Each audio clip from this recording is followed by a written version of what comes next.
Hi everyone, I'm Mia. And I'm Leo. Welcome back to the English Blend. We are thrilled to be back in the studio talking about something everyone experiences every single day. Exactly. Today we're focusing on how to express those fundamental human emotions, happy, tired, and frustrated, in clear, natural English. We want to move beyond just saying, I am happy or I am tired. We need more nuanced language. Because real life is nuanced. Sometimes you're delighted, sometimes you're exhausted, and sometimes you're just plain irritated, right? Absolutely. Understanding these levels makes your English sound much more authentic. So grab your coffee, maybe a notebook, and let's get started. But first, Mia, I have to ask, how are you starting your day? Are you feeling happy, tired, or frustrated right now? That's a great question, Leo. Right now, I'm leaning towards happy. I got a good night's sleep, I'm feeling energized and ready to chat with our listeners. Energized. That's a positive state. I had a bit of a slower start, so I'm feeling maybe pleasantly content. Not over the moon happy, but definitely satisfied. Pleasantly content. That's a good low-level happiness. It shows that you're not ecstatic, but things are definitely okay. Precisely. And that's what this episode is all about. Finding the right vocabulary for the right level of emotion. Let's start with the best one, happiness. So, Mia, let's define happiness simply for our English learners. Simply put, happiness is that inner feeling of well-being, joy, or satisfaction. It's when you feel good about life or a specific event. It's vital to know how to express different intensities of this feeling. Let's look at the range from mild satisfaction to sheer ecstasy. If something simply went well, you might be pleased. Example, I was pleased that the movie wasn't too long. A mild, gentle happiness. If you're a standard amount of happy, you use the adjective happy, often with an intensifier. I am really happy that you came. Now, if you are really deeply happy, like when you get fantastic news, you become delighted or thrilled. Thrilled is a strong word. It suggests excitement mixed with great happiness. I was thrilled to see the new promotion offer. When you are beyond happy, approaching joy, you are ecstatic. This is intense, overflowing happiness. Example, the crowd was absolutely ecstatic when their team scored the winning goal. That implies shouting and jumping. That's where we get that great feeling of triumph. We need to emphasize intensifiers here, right? Yes, tip number 1 right off the bat, use adverbs. Don't just say, I'm delighted. Say, I'm totally delighted or I'm incredibly happy. That helps listeners immediately gauge the strength of your emotion. Think about the simple phrase, that made my day. Yeah, a classic. When do we use that, Mia? You use it when a small positive event occurs that significantly boosts your mood. Maybe a friend paid you a compliment or a waiter gave you a free dessert. The sun came out after 3 days of rain. That just made my day. Exactly. It shows appreciation for the small things that shift your emotional status. We also use a lot of reactive phrases to show happiness when someone shares news. Like, that is fantastic, or I'm so glad for you. Notice that we often use the verb glad as a synonym for happy in conversation. I'm glad you feel better. It sounds very natural and supportive. Let's think about a fun context. Imagine you have planned a vacation for months and it's finally here. How do you express your happiness? I wouldn't just say I am happy about my vacation. I might say I am buzzing with excitement for this trip. Buzzing with excitement is a great phrase. It implies a restless, positive energy. Or if the vacation started really well, I'd tell a friend, everything is perfect. I'm walking on air. Walking on air. That's a beautiful descriptive phrase for feeling light and carefree due to happiness. It implies the happiness is so strong it affects you physically. And physically, when we are happy, our voices tend to go up, right? The pitch is higher. Definitely. Intonation is everything. If you tell me, I'm delighted, in a flat, monotone voice, I will think you are sarcastic. Practice that upward inflection when expressing positive feelings, learners. Let's reiterate those happiness keywords. pleased, happy, delighted, thrilled, ecstatic, energized. And the key phrases. That made my day. I'm so glad. I'm buzzing with excitement. Perfect. That covers the joy spectrum. Now for the feeling that follows most joy, tiredness. Tiredness is perhaps the most universally expressed emotion in modern life. I think so too. We are always working, always moving. But again, there are layers. Let's define it. Tiredness is the physical or mental state of needing rest or sleep, usually due to exertion or lack of sleep. The basic level is just tired or sleepy. Maybe you just need a short break. If you're just slightly tired, maybe you stayed up an extra hour watching TV, you might say, I'm a bit drowsy. Drowsy often relates specifically to wanting to fall asleep. But what if you've had a massive, physically demanding weekend, like moving furniture? You wouldn't say drowsy. No, you would be exhausted. Exhausted implies total depletion. You have used up all your resources. We also use words that link the feeling to the cause. If you've been doing manual labor, you might say, I'm physically drained. Drained is a great visual. Imagine all the energy pouring out of a bucket.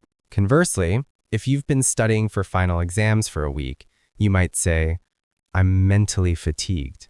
Fatigued is a slightly more formal word for extreme tiredness, often used in a medical or intellectual context. Now let's look at some very colloquial ways to express extreme tiredness. The first one we need to know is, I'm wiped out. We hear this constantly in natural English dialogue. What does wiped out mean, Mia? It means your energy has been completely removed, often suddenly. Like someone took a giant eraser and wiped you clean of energy.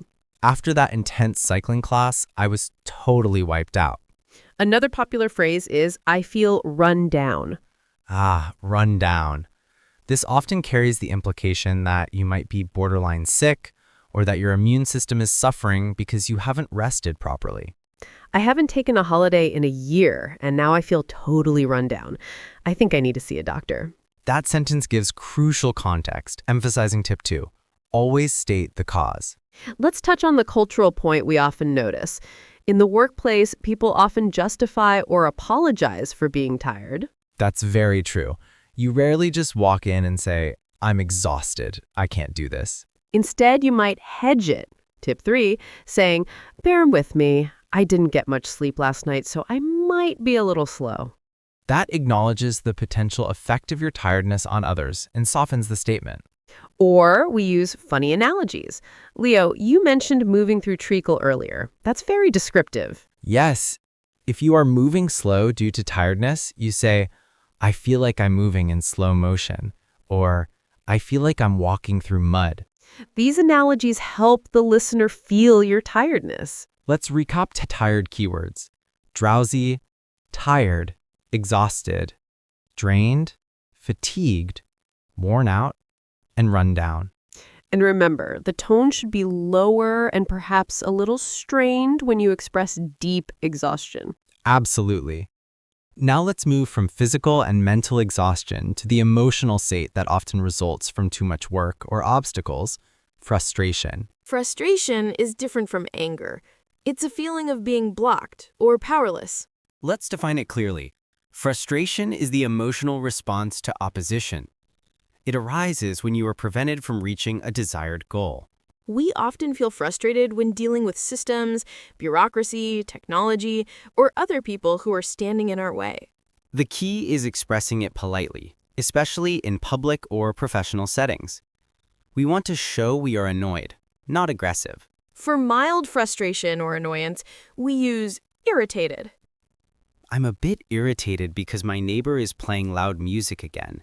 Notice the hedge again, a bit irritated. That softens the complaint. Tip 3. When the annoyance intensifies and you really feel that barrier, you move into frustrated. If you've spent hours on a puzzle or a coding problem that won't resolve, you are truly frustrated. You might say, I'm reaching my limit with this project. Reaching my limit suggests that your patience is running out. A very common casual way to express intense frustration is the phrase, "This is driving me crazy." We don't mean we are actually going insane, right? It's a hyperbole to express intense annoyance. Exactly. It means this situation is so annoying it is overwhelming my ability to cope. Another great phrase is, I'm at my wit's end. What does that mean, Mia? Wits means intelligence or mental capacity. If you are at your wit's end, you have used all your mental resources trying to solve the problem and you have nothing left. That implies helplessness combined with frustration. I've tried rebooting 5 times. I'm at my wit's end with this computer. We also often use the verb to sigh. A loud sigh is a nonverbal expression of frustration. Tip 5. The listener immediately understands you are stressed or annoyed without you having to say a full sentence. Let's look at a scenario. You are stuck in the worst traffic jam ever. How do you express your frustration to your passenger? I might groan and say, "Are you kidding me? This gridlock is ridiculous." Gridlock is a great term for traffic that isn't moving, and calling it ridiculous shows your annoyance. Or I might use a rhetorical question. Why does this always happen to me? That expresses helplessness and annoyance. Rhetorical questions are fantastic for showing emotional turmoil in a natural way. We also often assign human characteristics to inanimate objects that frustrate us. Like, this printer hates me today. Yes, or that door just refuses to open. That's a fun way to cope with frustration, by turning the object into a villain. Quick recap on frustration. Use irritated for mild annoyance, frustrated for the blocking feeling, and strong expressions like driving me crazy or at my wit's end for extreme levels. And always try to use softeners, like a little or a bit when complaining. Tip 3. Fantastic. Now we've covered our 3 emotional states. Let's bring everything together in our practical tips section. This section is for our listeners who want clear, actionable steps they can use today to improve their English expression. These tips apply to happy, tired, or frustrated feelings. Tip 1. Always use an intensifier or adverb. We mentioned this earlier, but it's so important we are making it tip 1. Never use an adjective alone if you want to sound expressive. Use words like absolutely, completely, genuinely, incredibly, truly. If you say, I'm happy, it's okay. But if you say, I'm truly happy to see you, it adds warmth and sincerity. If you say, I'm frustrated, it's clear. But if you say, I am utterly frustrated with this constant crashing, it shows true difficulty. Intensifiers are the spice of emotional language. They provide immediate scale. Let's practice. Try saying tired without an intensifier. I am tired. Now, with an intensifier, I am completely drained after that meeting. Which sounds more genuine? The second one, definitely. The adverb works with your tone, tip 5, to create a powerful effect. Tip 2. State the cause, the because rule. This is the key to coherent conversation. Always tell the listener why you feel the way you do. The structure is simple. Emotion plus because plus cause. Example for happiness. I was delighted because my sister finally visited after 2 years. Example for frustration. I am so irritated because the package was delivered to the wrong address. Why is this so crucial for learners, Leo? Because native speakers expect context. If you only say the emotion, the listener has to ask why.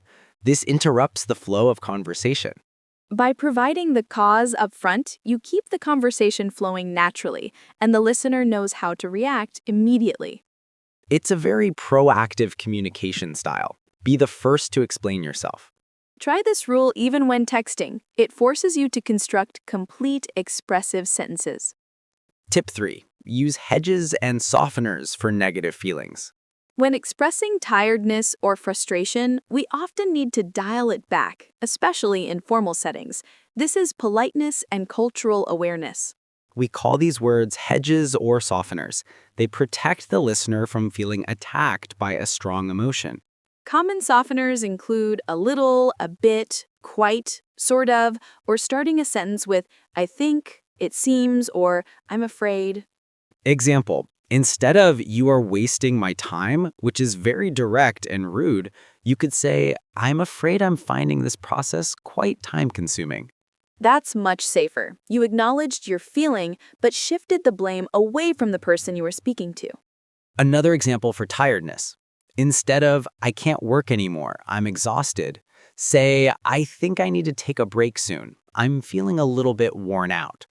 Always choose the softer phrase when dealing with complaints or limitations. Tip 4. Focus on simple adjectives first. A2 to B1 level focus. If you are learning, don't feel pressure to use complicated idioms right away. Master the core vocabulary first. Ensure you can correctly use happy, tired, frustrated, annoyed, pleased, exhausted. Practice the grammar, I am and it is. If you try to use over the moon and forget how to conjugate to be, you've made communication harder, not easier. Keep it concise. Source 2. Use those simple words with an intensifier and the because rule, tips 1 and 2. That's a powerful A2B1 toolkit. Simple language used correctly is always clearer than complex language used confusingly. And once you master the basics, you can start blending in those fun idioms we'll discuss next. Tip 5. Match physical language and tone. Our words are only 7% of communication. Your tone, volume, and body language must align with your emotional expression. Tip 5. From prompt. If you say, I'm thrilled, you need to sound high energy. If you're describing frustration, you might speak faster or sigh loudly. This is why listening practice on the English blend is so important. Listen to how Leo and I use our voices to convey these feelings. For instance, if I'm describing being tired, I might slow down my speech. I am so drowsy. If you are expressing irritation, the words might come out a little bit sharper. This is really annoying me now. Practice mimicking the sounds, not just memorizing the vocabulary. Wonderful. We have our 5 actionable steps. Now let's move to the fun part. Idioms. These idioms will make your English sparkle and sound incredibly natural. We have one related to each of our core emotions. Idiom 1. Over the moon. Extreme happiness. The first one is over the moon. This is universal for extreme happiness. It means you are beyond delighted. You are ecstatic. Your feet aren't touching the ground. Why do we use moon? Because it's far away and high up, representing a heightened state. Example sentence 1. My daughter won the scholarship. I was absolutely over the moon when I heard the news. Example sentence 2. They released a sequel to my favorite game. I'm still over the moon about it. Notice how you can use it immediately after the event or continue to be over the moon about something that happened days ago. It's a great, colorful substitute for I am so happy. Idiom 2.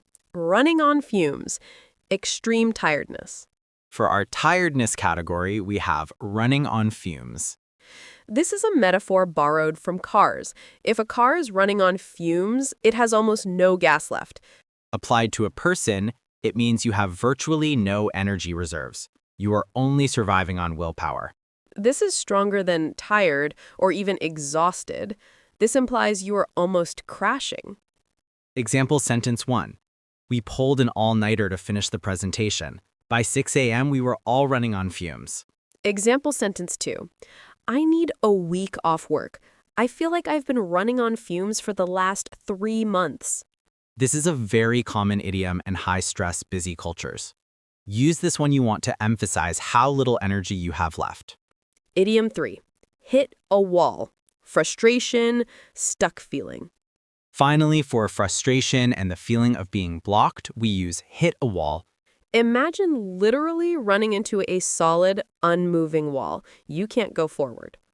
This idiom is perfect for describing sudden mental or physical exhaustion that stops progress, or a complete inability to solve a problem. It captures that exact moment when frustration becomes paralyzing. Example sentence 1. I was trying to learn this new programming language, but after 3 hours of errors, I hit a wall and had to walk away. Example sentence 2. My training felt great until the final mile of the race where I just completely hit a wall. My body gave up. This idiom often implies you tried really hard before being stopped. It's not laziness, it's a genuine barrier. Remember, these idioms replace long explanations and make your speech much more fluid and natural. So that's over the moon, running on fumes, and hit a wall. Time to incorporate them. Let's wrap up this emotionally charged episode. That was a deep dive into expressing feelings. We covered the spectrum from mild happiness to total exhaustion and paralyzing frustration. And we learned that strong emotional expression relies on the combination of words, intensifiers, tip 1, and context, tip 2. Don't forget the polite way to complain. Use those softeners like a little and a bit when talking about frustration or tiredness, tip 3. We really encourage you to go back and listen to the tone differences, tip 5, for each emotion. Practice sounding delighted and practice sounding drained. Your challenge this week, listeners, is to use the because rule every time you express an emotion. Tell us why you are happy or why you are frustrated. And try to use one of our new idioms.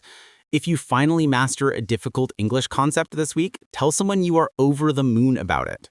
The more you practice expressing real emotions in English, the more natural and fluent your conversations will become. Thank you so much for joining us on this essential episode of The English Blend. Next week, we are changing gears entirely. We are going to look at handling unexpected situations, from small mishaps to major surprises. That sounds unpredictable. A great opportunity for conversational practice. Absolutely. That was a great talk. Yes. See you in the next episode of The English Blend.